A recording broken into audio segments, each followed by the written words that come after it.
नमस्कार दोस्तों, मैं प्रिंस यानी आपका स्वागत करता हूं हमारे चैनल लर्न एंड ग्रो में। आज हम बात करेंगे म्यूचुअल इंडक्शन के बारे में। इससे पहले हमने सेल्फ इंडक्शन के बारे में पढ़ा था। म्यूचुअल इंडक्शन क्या होती है, चलिए उसको जान लेते हैं। सेल्फ इंडक्शन से किस तरह से अलग है वो भी हम जानेंगे। म्यूचुअल इंडक्शन के अंदर क्या होता है, ये वो प्रॉपर्टी है दो कॉइल्स की। तो इसके अंदर हमने दो कॉइल ली। सेल्फ इंडक्शन में हमने सिर्फ एक ही कॉइल ली थी, तो ये भी ध्यान दीजिएगा, इसलिए इसको म्यूचुअल इंडक्शन बोला गया है। वो सेल्फ इसलिए बोला गया था क्योंकि एक ही कॉइल थी उसके अंदर।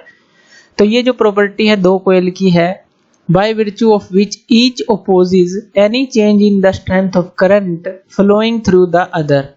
इनमें होता क्या है, दो कॉइल हमारे पास होती हैं और एक कॉइल के अंदर अगर हम करंट को चेंज करते हैं, दूसरी कॉइल को उसके पास रखते हैं, तो दूसरी कॉइल उस करंट के चेंज का इंक्रीज हो चाहे डिक्रीज हो उसका अपोज करेगी। और बाय करेगी कैसे, और by developing N induced EMF को इंड्यूस करके। चलिए इसको समझते हैं। मान लीजिए हमारे पास एक कॉइल है और यहाँ पर हमने एक बैटरी लगा दी है। तो यहाँ से जो करंट है वो फ्लो करेगा, आई करंट फ्लो करेगा इस तरह से। और यहाँ पर हमने की लगा रखी है की। अब यहाँ पर ये टैप की है, जब हम इसको यहाँ पर मिलाएंगे तभी ये सर्किट क्लोज होगा और करंट फ्लो करना स्टार्ट कर देगा इस पूरे सर्किट से। इसी के पास हम एक दूसरे कॉइल को रखेंगे और वहीं पर म्यूचुअल इंडक्शन का ये फिनोमिना देखेंगे। यहाँ पर होगा क्या, जैसे ही आप की को क्लोज करते हैं तो यहाँ पर जो करंट है सारे सर्किट में फ्लो होना स्टार्ट हो जाता है। करंट फ्लो होता है तो इसके आसपास जो मैग्नेटिक फील्ड है वो इंक्रीज होना स्टार्ट हो जाता है। जैसे सोलेनोइड में हमने पढ़ा था, इस तरह की कॉइल्स के अंदर बीच में जो है मैग्नेटिक फील्ड यहाँ पर जनरेट होता है। इस तरह से मैग्नेटिक फील्ड जनरेट होता है। जहां तक इसकी पहुंच है, रीच है, वहां तक हम इसको थोड़ा सा एग्जांपल लेकर दिखा देते हैं कि काफी दूर तक ये फैला होता है। जैसे जैसे करंट इंक्रीज करते हैं, ये मैग्नेटिक फील्ड लाइंस जो है या कहें कि जो मैग्नेटिक फ्लक्स है वो भी जो है यहाँ पर इंक्रीज करता चला जाता है। अब अगर हम क्या करें, यहाँ पर एक दूसरी कॉइल को रख दें जिसके साथ हम गैल्वेनोमीटर को लगा दें, ताकि हम इसके अंदर जो रिफ्लेक्शन है वो देख सकें कि इसके अंदर भी करंट प्रोड्यूस हो रहा है या नहीं, या कहें कि ईएमएफ प्रोड्यूस हो रही है या नहीं, जिसको हम इंड्यूस्ड करंट बोलेंगे एक तरह से। तो अब यहाँ पर देखिए होगा क्या, जैसे ही हम इस की के को क्लोज करते हैं तो यहाँ पर ये जो मैग्नेटिक फ्लक्स इससे जब टकराया तो यहाँ पर हमें डिफ्लेक्शन देखने को मिलती है। दोबारा से देखें इस चीज को, यहाँ पर देखिए डिफ्लेक्शन देखने को मिली। अब ये क्यों हुआ, जैसे ही यहाँ पर आपने करंट को इंक्रीज करना स्टार्ट किया, जैसे आपने इस की को क्लोज किया तो करंट जो है 0 से मैक्सिमम वैल्यू तक जाता है, जिससे कि यहाँ पर ये मैग्नेटिक फ्लक्स जो है ये यहाँ पर इंक्रीज होता है और ये इससे टकराता है, जिससे यहाँ गैल्वेनोमीटर में डिफ्लेक्शन देखने को मिलती है। ऐसा क्यों हुआ, क्योंकि इस कॉइल के अंदर भी ईएमएफ इंड्यूस हो जाती है। वो क्यों होती है, क्योंकि ये इसके चेंज को अपोज करेगी। इस करंट जितना आप बढ़ा रहे हैं उससे मैग्नेटिक फ्लक्स जो इसके साथ लिंक है वो भी तो इंक्रीज हो रहा है, तो वो उसको अपोज करेगी। अगर करंट इस डायरेक्शन में है तो यहाँ पर जो करंट इंड्यूस होगा वो इस डायरेक्शन में होगा, इंड्यूस्ड करंट इस डायरेक्शन में, उल्टी डायरेक्शन में होगा, ताकि इसका ये अपोज कर सके जो बढ़ने वाली मैग्नेटिक फ्लक्स इससे लिंक है। क्योंकि अब करंट को इंक्रीज कर रहे हैं इस की को टैप करके। अब इसके विपरीत अगर हम देखें, अगर हम इस की को हटा लें, यहाँ पर इस की को हम हटा लेते हैं, इस की को हटाने से क्या होगा, ये डिसअपीयर हो जाएगा और यहाँ पर देखिए फिर से डिफ्लेक्शन देखने को मिली। दोबारा से देखिए, जैसे ही हमने इस की को हटाया यहाँ पर डिफ्लेक्शन देखने को मिली।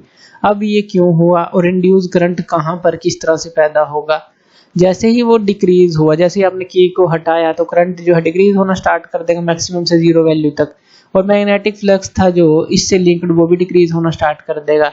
अब यहाँ पर जो इंड्यूस करंट होगा वो उसी डायरेक्शन में होगा जिस डायरेक्शन में करंट फ्लो कर रहा था। तो उस केस के लिए इंड्यूस करंट ये होगा जब डिक्रीज होगा, और जब करंट इंक्रीज होगा तो उस केस के लिए इंड्यूस करंट इस डायरेक्शन में होगा, यानी कि जिस डायरेक्शन में कॉइल में फ्लो कर रहा था उसके बिल्कुल विपरीत। और जब इसकी को आप हटाएंगे तो उसी डायरेक्शन में यहाँ इंड्यूस करंट होगा, क्योंकि अब ये डिक्रीज हो रहा है तो वो उसको इंक्रीज करना चाहता है, और उसके डिक्रीज होने का कारण क्या है, ये करंट डिक्रीज हो रहा है, तो इसलिए इसके अपोज करने के लिए ये इस डायरेक्शन में इंड्यूस करंट यहाँ पर आ जाएगा। तो यहाँ पर ये हम समझे, इसी को हम म्यूचुअल इंडक्शन कहते हैं। इस सारे फिनोमिना को म्यूचुअल इंडक्शन कहते हैं। अब बात कर लेते हैं कोफिशिएंट ऑफ म्यूचुअल इंडक्शन क्या है। जैसे हमने कोफिशिएंट ऑफ सेल्फ इंडक्शन देखा था, अब यहाँ पर आई को मान लेते हैं जो स्ट्रेंथ ऑफ करंट है एक कॉइल के अंदर, वन कॉइल के अंदर। क्योंकि 2 कॉइल हमने यहाँ पर ली हैं, और फाई मान लेते हैं जो total amount of magnetic flux linked है with all the turns of neighbouring coil, यानी कि उसके पास वाली कॉइल के साथ जितना टोटल मैग्नेटिक फ्लक्स लिंक्ड है। आई जो करंट तो हम एक कॉइल में दे रहे हैं, लेकिन मैग्नेटिक फ्लक्स लिंक किससे हो रहा है, जो उसके पास वाली कॉइल है जो पड़ी है उससे हो रहा है।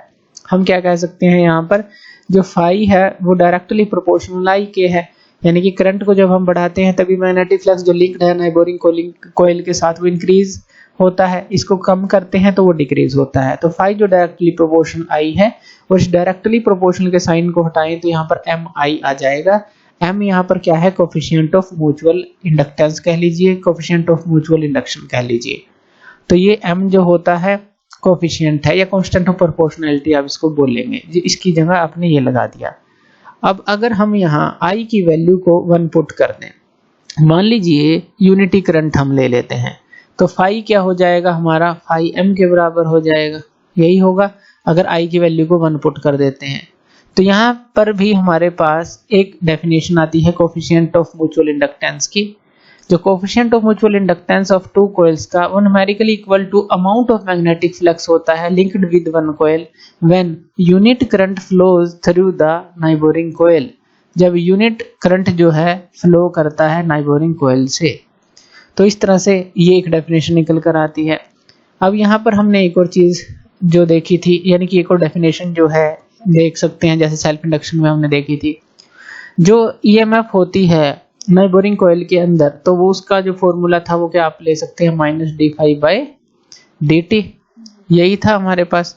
अब यहाँ फाई की वैल्यू, अभी फाई हमने एम आई के बराबर निकाली, तो यहाँ पर ये फाई जो है हम पुट कर देते हैं, वो क्या हो जाएगा mi डिवाइड में dt, यानी कि फाई की जगह हमने mi पुट कर दिया। अभी हमने निकाली थी ना फ्लक्स की वैल्यू।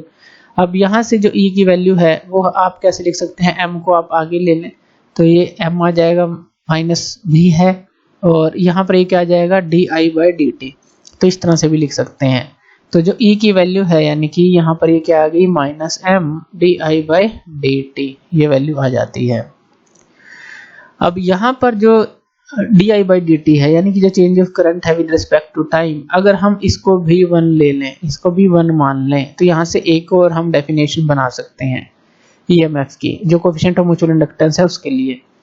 तो यहाँ पर di/dt है, ये हमने 1 ले लिया, तो e जो है हमारा किसके बराबर आ गया, -m के बराबर आ गया, या फिर आप ऐसा कह लीजिए m जो है -e के बराबर आ गया, -e के। तो ये आप कह सकते हैं। तो यहाँ पर एक और कोफिशिएंट ऑफ म्यूचुअल इंडक्टेंस की डेफिनेशन आ जाती है, coefficient of mutual inductance of 2 coils is equal to the EMF induced in 1 coil, EMF induced in 1 coil वही है ना, m = -e जो हमने लिया है, when rate of change of current through other coil is unit, जब rate of change of current जो है यूनिटी हो।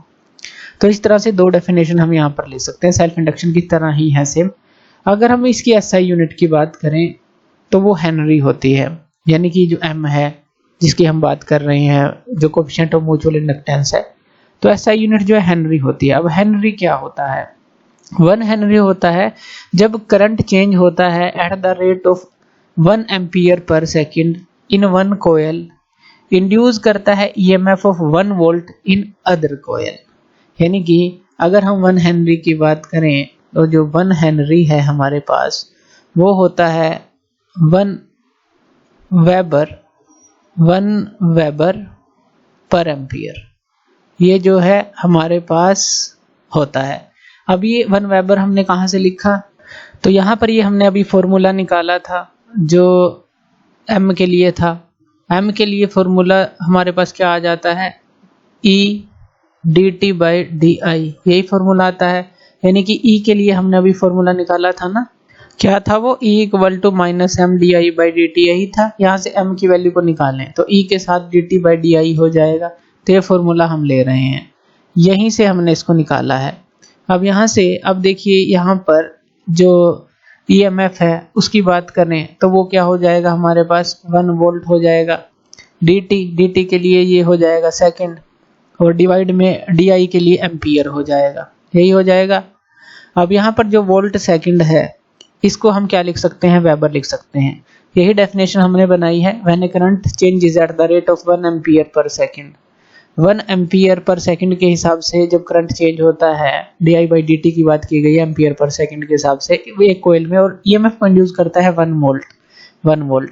तो एम्पियर पर सेकंड था, सेकंड ऊपर चला गया, तो 1 वोल्ट से जो 1 वोल्ट और सेकंड है, वोल्ट सेकंड को हम क्या लिख सकते हैं, वेबर लिख सकते हैं। तो 1 वेबर बाय एम्पियर, इस तरह से हम इसको लिख सकते हैं। तो 1 हेनरी, और हेनरी के लिए हमने देखा था मिली हेनरी और माइक्रो हेनरी भी होता है, तो वो भी सेल्फ इंडक्शन के अंदर डिस्कस कर चुके हैं। तो 1 हेनरी को हम समझ गए। अब यहाँ पर बात कर लेते हैं डायमेंशन ऑफ म्यूचुअल इंडक्टेंस की। अब डायमेंशन जो है सेम टू सेम जो है सेल्फ इंडक्टेंस की तरह ही होती हैं। जैसे m का जो हमने अभी फॉर्मूला निकाला e dt/di, यही फॉर्मूला है। इसको फर्दर हम सोल्व कर लेंगे यहाँ पर, अगर हमें डायमेंशंस निकालनी है। यहाँ पर E की वैल्यू को पुट कर देंगे, वो क्या होती है, वर्क बाय चार्ज यानी कि W/Q। तो यहाँ पर ये पुट कर देते हैं, ये आ जाएगा W/Q dt/di, ये आ जाएगा।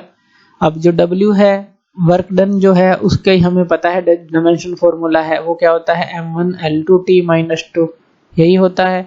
और dt के लिए हम क्या लेंगे, t लेंगे टाइम, और Q चार्ज क्या होता है A/t, और जो di है इसके लिए क्या होता है एम्पियर। तो ये हो जाएगा, सारी पुट कर देंगे। और यहाँ पर जब हम इसको कट आउट करेंगे m1L² t-2 और A/-2, ये इसके डायमेंशन फॉर्मूला आ जाएगा। ये सेल्फ इंडक्शन में सारा कुछ डिस्कस कर चुके हैं, यानी कि सेम एज जो सेल्फ इंडक्शन का डायमेंशंस हैं वो भी इसकी होंगे, क्योंकि फॉर्मूला तो यही बनता है हमारे पास, इसी के थ्रू हम इसको निकालते हैं। अब बात कर लेते हैं जो कोफिशिएंट ऑफ म्यूचुअल इंडक्टेंस है किन किन चीजों पर डिपेंड करता है। सबसे पहले तो shape, size, nature of material और जो नंबर ऑफ टर्न्स हैं दोनों कॉइल के, उनके ऊपर ये डिपेंड करता है। डिस्टेंस बिटवीन 2 कॉइल पे डिपेंड करेगा, कितनी दूर ये पड़ी हैं हमारी कॉइल्स जो हैं। ओरिएंटेशन ऑफ कॉइल क्या है, कितने डिग्री पर दूसरी कॉइल ओरिएंटेड है फर्स्ट कॉइल से, तो इन चीजों पर डिपेंड करेगा। तो इस तरह से जो म्यूचुअल इंडक्शन है या म्यूचुअल इंडक्टेंस है उसके बारे में हम सब कुछ जान सकते हैं और उसको अच्छी तरह से समझ सकते हैं। तो थैंक यू वीडियो देखने के लिए, और इसी तरह की वीडियोस के लिए आप हमारे चैनल लर्न एंड ग्रो पे हमें सब्सक्राइब कर सकते हैं। धन्यवाद।